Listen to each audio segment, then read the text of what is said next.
Bem-vindos de volta ao Diário Cast, o podcast da construção civil e do mercado imobiliário. Retornamos com um tema primordial e por vezes até polêmico no nosso ramo, a comissão imobiliária. Você sabia que a prática de pagar comissões intermediários em transações imobiliárias começou na antiguidade? Desde então, essa prática evoluiu, passando pela Idade Média, onde corretores já intermediavam negociações de terras para a nobreza, até o boom imobiliário no século XIX, com a urbanização acelerada.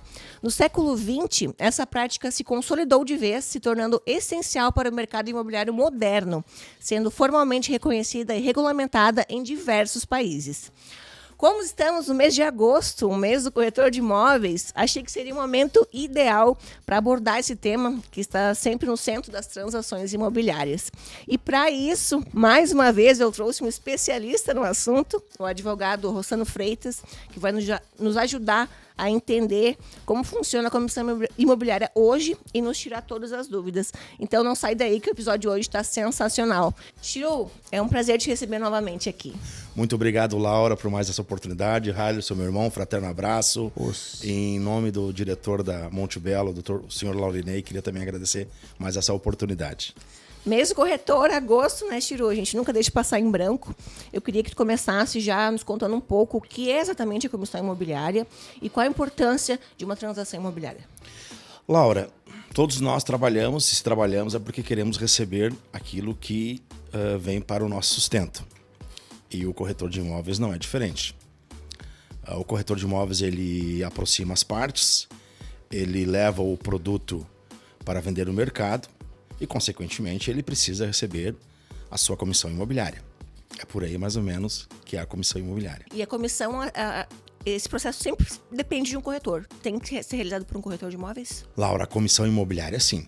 Se as partes forem negociar diretamente, vendedor e comprador, não existe comissão imobiliária. Perfeito. No momento que há a intermediação de um corretor, aí sim, a comissão imobiliária, se o negócio for concretizado, a comissão imobiliária é devida. Perfeito.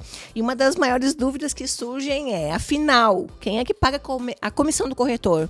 É o vendedor, é o comprador ou depende da negociação? A lei determina que quem paga é o vendedor, mas tudo é negociável. Depende de cada transação imobiliária que eles podem acordar. Olha, quem irá pagar será o comprador, ou quem irá pagar será o vendedor, ou ambos irão ratear aquele valor da comissão. Mas, em regra, quem paga é o vendedor. Perfeito. E existe alguma diferença entre a comissão paga ao corretor autônomo e aquela que é paga para a imobiliária? Como é que funciona essa divisão? É o mesmo percentual. O Conselho Federal dos Corretores de Imóveis, o COFES, ele deixou a cargo dos conselhos regionais dos corretores de imóveis, o CRECI, em determinar a porcentagem da comissão imobiliária. Tanto o profissional, o corretor de imóveis autônomo, como o profissional, o corretor que vendeu através de uma imobiliária, a comissão é devida igual. Entretanto, se for através de uma imobiliária onde está trabalhando, o vendedor, no caso, a pessoa que deve a comissão, irá pagar para o responsável dessa imobiliária e o sócio administrador irá repassar a parte que compete ao corretor. Quando é um corretor autônomo, não. Daí o vendedor paga a comissão imobiliária na integralidade para aquele corretor. Perfeito. E essa divisão que a imobiliária recebe, repassa se o corretor funcionário. Não é funcionário, né? O corretor nunca é funcionário imobiliária. Repassa esse corretor. Ele é um colaborador, digamos assim. Isso, né? Exatamente. Isso não tem um vínculo empregatício, né? Esse valor que é repassado a ele também é um acordo entre eles antes de iniciar a imobiliária. Cada imobiliária tem o seu regramento. Perfeito. Uns pagam X% do que foi recebido. Exemplo, tem gente que paga 30% do que foi recebido, 40%, 50%. Enfim, cada imobiliária, cada sócio proprietário de imobiliária irá negociar com os seus corretores da sua equipe. Certo. E quais são esses percentuais mais comuns de comissão no mercado imobiliário? Esses valores, eles são regulamentados ou podem variar de acordo com o contrato? A tabela de honorários do CRECI, a nossa aqui do Rio Grande do Sul e Santa Catarina, se eu não me engano, também é o mesmo valor, ela varia de 6% a 8% para imóvel urbano, de 8% a 10% para imóvel rural. Essa é a tabela. No caso, é um parâmetro para se negociar o valor, o percentual da comissão referente à corretagem imobiliária. Entretanto, isso pode variar. O corretor pode negociar com o vendedor, olha, vou te cobrar, como vai ser uma venda com valor expressivo, vou te cobrar 4%, 5%, 3%, 7%. Tudo depende da negociação. Antes, isso não era possível. Era obrigado o corretor a seguir a sua tabela. Teve um termo de ajustamento entre o COFES, o Conselho Federal, e os CRECIs regionais, para que todos aqueles corretores que estavam sofrendo algum processo administrativo por cobrar a menor a comissão da tabela, esses processos administrativos foram cessados. O que entendeu o Conselho Federal dos Corretores de Imóveis? Que cada região tem a sua peculiaridade. Cada região sabe das suas necessidades. Que muitas vezes, num certo local, tu não vai conseguir cobrar a tabela de 6%, 8%. Que ali já vem uma prática há muito tempo de 3%, 4%. Então, hoje, o percentual é variável. Depende muito do local, depende muito da imobiliária, depende muito de como... Vamos falar das consultoras. Quanto que as consultoras pagam, se uma está acostumada a pagar o valor cheio, outra está acostumada a pagar um valor um pouco menor. Depende muito da negociação. Hoje em dia depende muito da negociação e isso está dentro da lei. Antigamente não podia. Entendi. Às vezes até perderia uma venda se continuasse engessado nesse mesmo valor, né? Exatamente. E existe talvez um valor mínimo que a gente tem aqui, uma margem mínima. 3% é o mínimo que o corretor tem que receber? Não tem, Laura. Não tem. Não, tudo é negociação entre o corretor e o vendedor. Entendi. Fica muito flexível. É bem variável mesmo. Depende de cada negociação.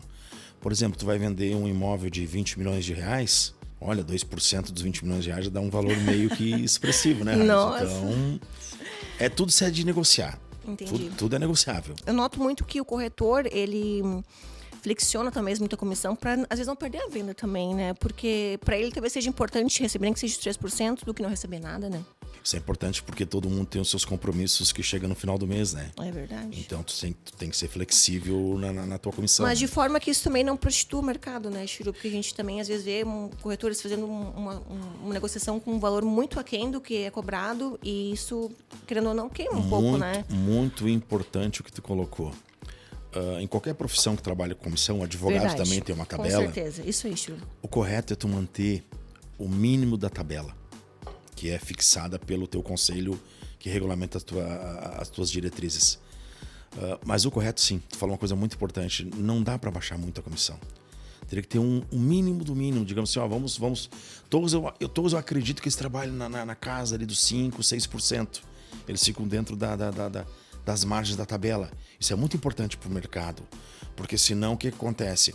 O vendedor vem ofertar numa imobiliária. Quanto é que tu cobra de comissão? Eu cobro 6%. Mas a outra cobra 3%. E isso fica um leilão de comissão. Exatamente, eu vou lá na outra.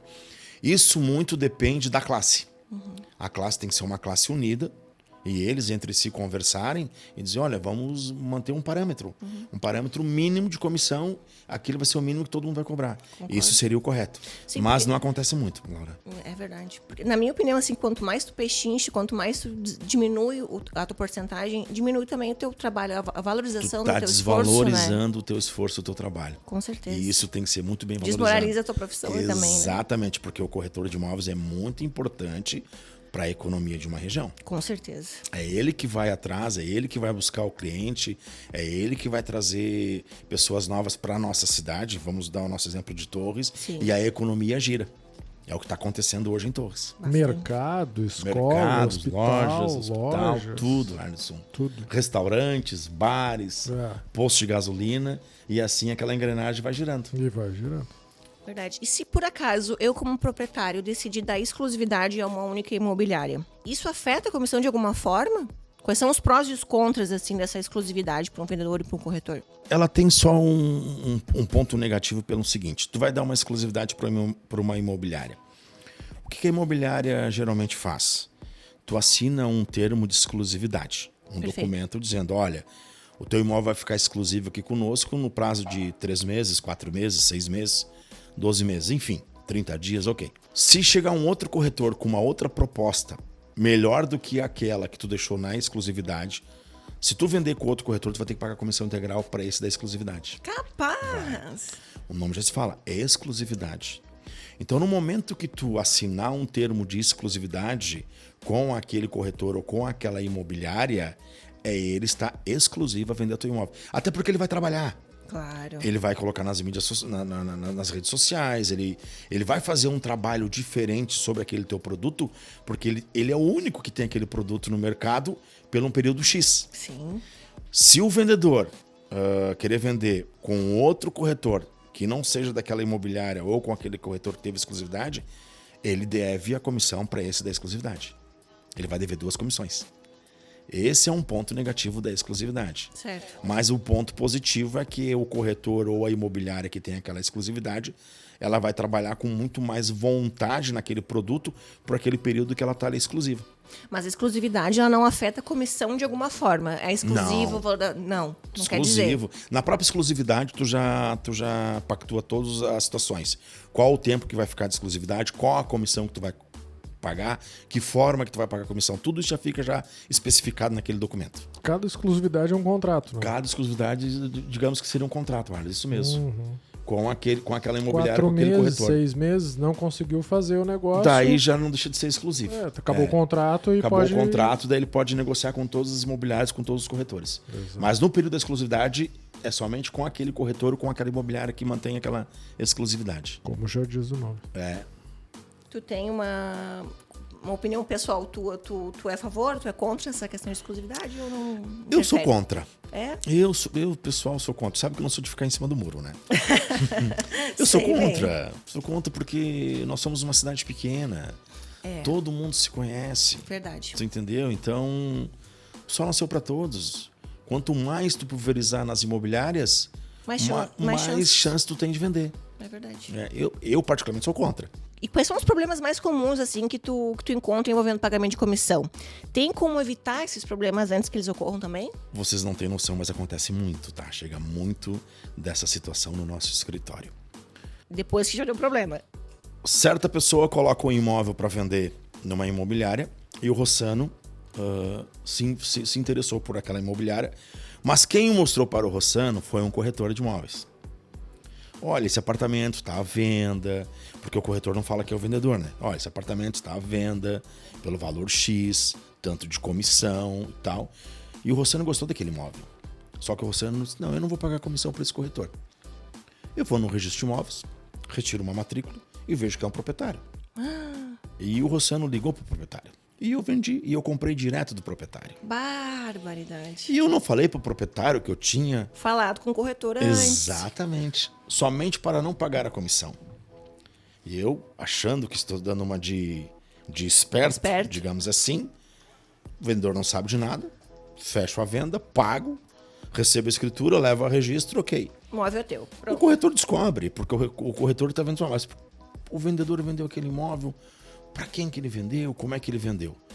É fácil, o vendedor vai no registro de imóveis depois, tira uma matrícula, o Rossano que comprou. O vendedor vai entrar com uma ação contra o Rossano e vai receber a comissão. Artigo 725 do Código Civil. No momento que o corretor de imóveis aproximar as partes, vendedor e comprador, e ofertar aquele imóvel, e depois eles fizeram um negócio separadamente com o corretor, é devida a comissão para o corretor. Tá, mas volta um pouquinho.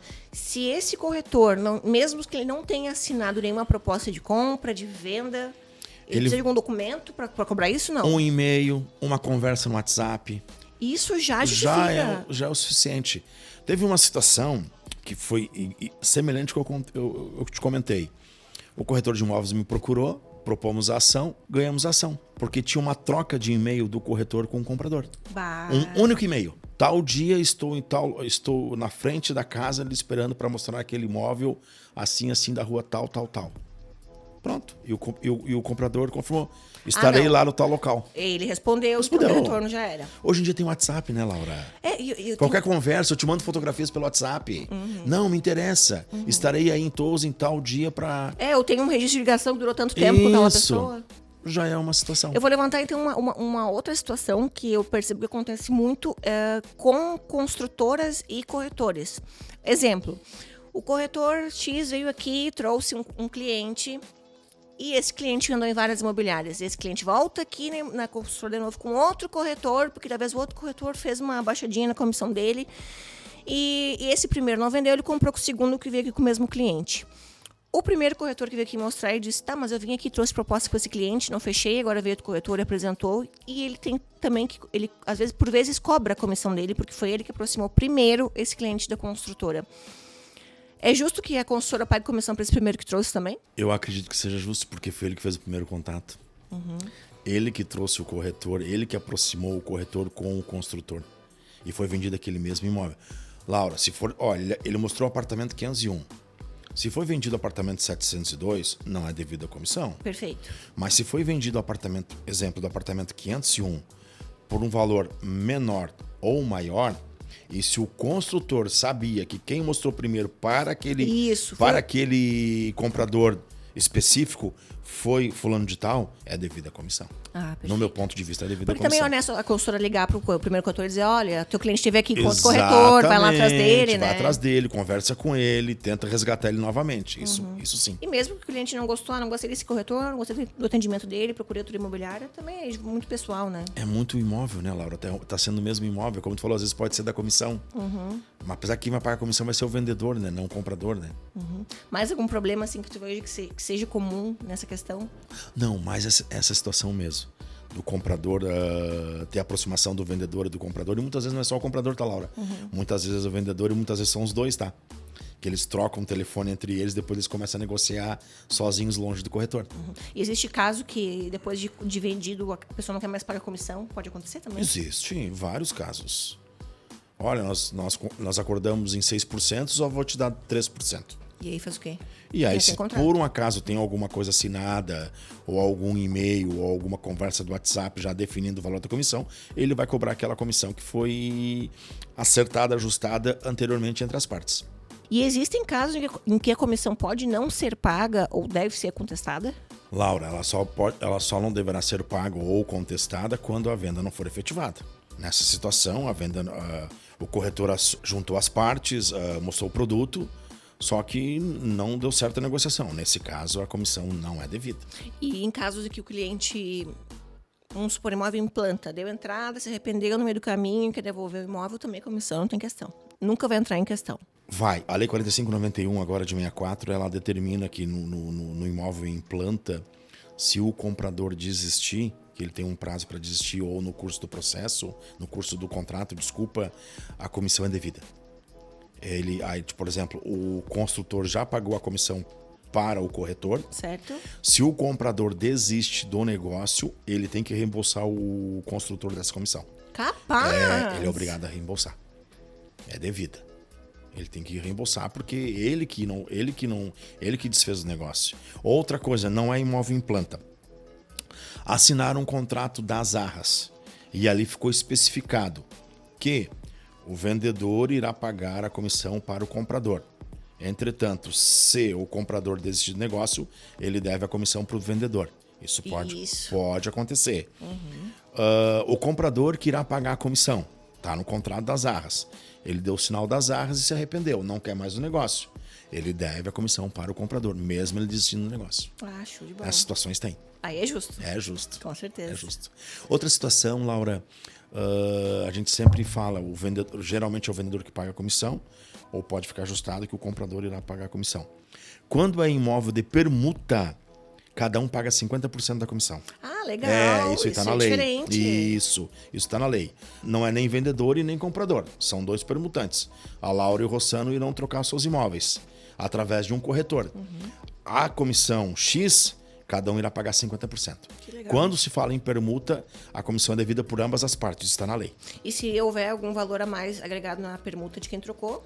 Aí já Daí aquela parte que vai pagar o valor a maior, aquele que for o beneficiário que irá pagar aquela diferença. Entendi. Então, pra gente encerrar e deixar muito claro esse assunto, que conselho que tu daria para quem está vendendo ou comprando imóvel em relação ao contrato de comissão? Laura, se tu for fazer uma promessa de compra e venda daquele imóvel, insira uma cláusula naquele contrato mencionando para quem você vai pagar a comissão, se é para um corretor autônomo, ou se é para uma empresa, uma imobiliária constituída do CNPJ, qual o percentual que você irá pagar, Quais as condições que você irá pagar aquela comissão para ficar bem especificado para o vendedor e para o comprador e para o intermediador, que é o corretor.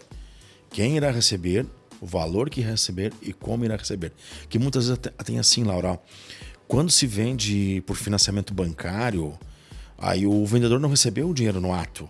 Ele vai receber o dinheiro daqui uns 30, 40 dias, quando for registrado o contrato e o gravame da alienação fiduciária naquela matrícula. É naquele momento que muitas vezes ele irá pagar a comissão do corretor. Então isso é muito importante, Laura. Outra situação, será realizada a escritura pública de compra e venda direto.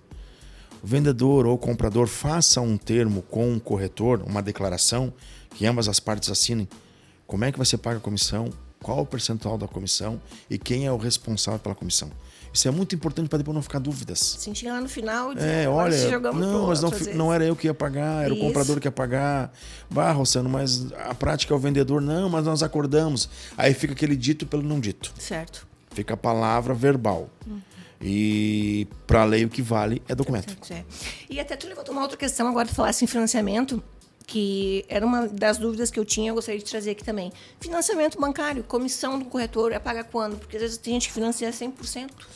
Muito, como te falei, muitos, quando o vendedor que é o que irá pagar a comissão, geralmente ele paga quando ele vai receber o dinheiro, que é de 30 a 40 dias até no máximo 60 dias de quando se assinou o contrato. Imóveis em obra também, que às vezes tu dá uma entradinha, imóveis na planta, tu dá um valor de entrada e depois as parcelas. A comissão do corretor também é recebida no início? É no início, Laura. Sempre de primeiro? Porque, por exemplo, tu vai parcelar ali em, um exemplo, 30 meses. Isso. Direto. O corretor não vai receber mensalmente aquele valor mínimo, tu entendeu? Então ele recebe sempre na primeira parcela. Sempre o valor que entra inicialmente de qualquer processo é do corretor. É do corretor, é da comissão. Perfeito. E para os corretores que estão começando na carreira, Chiro, que conselho tu daria sobre essa questão de comissão? Transparência e ética. É o conselho que eu dou para qualquer profissão. Tu tem que ser muito transparente com o teu cliente. Tu tem que ter muita ética com a tua profissão. Porque assim tu vai longe. Tendo transparência e ética e caráter, não só na profissão, Laura, na vida em si. Tu tendo os teus princípios e os bons princípios, tu vai ser um grande profissional, tu vai ser um grande homem, um grande pai de família. É verdade, com certeza. Chiro, então, te agradecer mais uma vez por esclarecer mais esses temas importantíssimos, né? Que não, é isso que eu sempre falo assim. Qualquer coisa pode mudar no mercado imobiliário. Tu pode mudar o imóvel que tu compra, tu muda contrato, tu muda a forma de pagamento, mas a única coisa que não muda é a comissão do corretor. É a comissão porque do corretor. Não existe transação imobiliária sem corretor. Não. Né? E foi muito, muito interessante colocar isso aí. Aquele que está pensando em comprar o imóvel ou aquele que quer vender o seu imóvel, procura um corretor. Isso, é muito seguro. Ele é uma pessoa que ele estudou para aquilo, ele é capacitado. Porque não é somente o comprador ir lá, eu quero comprar um imóvel de um valor X. Mas tem tudo um processo anterior que tem que fazer, retirar as negativas do vendedor, ver como é que está aquele imóvel, IPTU, o condomínio, e tudo isso é função do corretor. Claro. Então você que está com a intenção de comprar um imóvel, procure o corretor de imóveis. E eu digo muito mais, né, Chiro? O pós disso tudo também tem muito a ver. Tem. Porque tu tem que trocar luz, tem condomínio. Esse trabalho todo do pós-venda também cabe ao corretor. Então fica muito mais fácil tu fazer isso com uma única pessoa do que tu ir lá sozinho e depois fazer. Ou intermediação, comprei direto do Chiru, chega lá depois, como é que eu vou trocar titularidades? Né? Então tudo envolve ele. Do o corretor de imóveis tem que seguir aquilo que a Montebello faz, a pós-venda. Porque a Montebello faz a pós-venda. Como é que o senhor está no seu imóvel? O que está lhe faltando? Então tem que ter também a pós-venda. Isso é muito importante. Não é só receber, né? Não é só receber. É verdade. Chiro, obrigadão então mais uma vez. Muito obrigado, Laura. Harlison, meu irmão, muito obrigado. E a Montebello, muito obrigado por mais essa oportunidade. Imagina, nós que agradecemos grandemente. E, gente, querem levantar temas, agora a gente está na ativa de novo, gravando podcast, não só construção civil, mercado imobiliário, clientes, enfim, vários temas que envolvam o nosso ramo. É importantíssima a participação de vocês. Quero agradecer a todo mundo que nos escutou ou assistiu até agora. Então, fiquem ligados, o Diário Cast está de volta. É o teu podcast sobre construção civil e mercado imobiliário. Obrigadão, um beijo.